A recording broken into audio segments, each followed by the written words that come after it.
Bonjour et bienvenue sur le podcast de Marjorie, de Biactive, dédié au community management et à mes passions pour la généalogie et le patrimoine culturel. Aujourd'hui, on va aborder un thème de généalogie, on va parler des registres de catholicité. Tu peux également me retrouver sur les réseaux sociaux. Merci et très bonne écoute.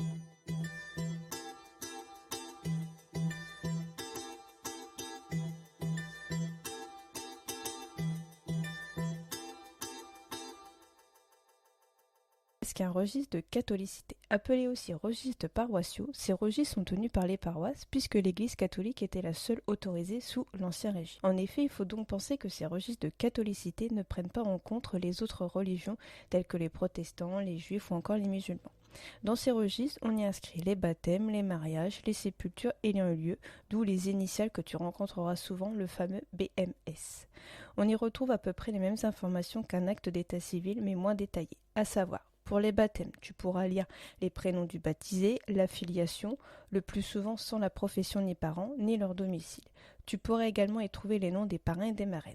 Pour les mariages, seront indiqués le plus souvent les noms, les prénoms, les professions, les lieux de naissance et les filiations des conjoints. Il est fréquent que les dates de naissance, les âges des conjoints et des parents ne soient pas mentionnés.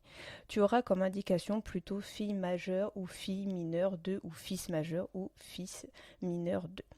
Et pour les sépultures sont indiqués donc les noms, les prénoms, éventuellement le lieu de naissance et l'âge du défunt.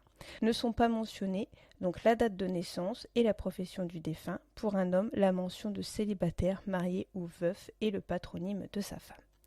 Malheureusement, tu ne trouveras pas l'intégralité de ces informations car cela dépendra de la période et du curé qui a rédigé l'acte. Il est vrai que ces registres de catholicité sont très anciens. En effet, l'édit de Villers-Cotterêts en 1539 les rendit obligatoires pour les baptêmes.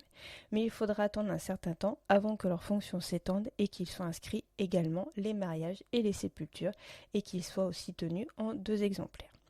À quoi donc vont te servir les registres paroissiaux? Donc ces registres peuvent être utiles pour continuer l'avancement de ton arbre généalogique, pour avoir plus d'informations sur ton histoire familiale ou éventuellement en cas d'acte d'état civil détruit, par exemple comme pour la ville de Paris sur la période antérieure à 1860. Attention toutefois, les difficultés vont se faire sentir avec celles de l'écriture. En effet, nos ancêtres utilisaient beaucoup d'abréviations, voire des mots en dialectes locaux, même parfois en latin, et l'orthographe des noms et des lieux peuvent s'avérer différentes de ce que tu auras vu précédemment. Par exemple, un nom de famille pourra se voir ajouter ou retirer une lettre dans son patronyme et même s'écrire de manière différente dans le même acte. Il faudra donc s'armer de patience et de persévérance dans le déchiffrage de ces actes. Mais une fois que tu auras réussi à les interpréter, tu éprouveras une immense fierté qui te fera oublier ces longues heures passées à les déchiffrer. De ce fait, je te souhaite ainsi de bonnes recherches et une très bonne lecture. Je te remercie pour ton écoute, n'hésite pas à me faire part de tes commentaires, tu peux aussi t'abonner pour être notifié des prochains podcasts. À très vite pour un nouveau podcast.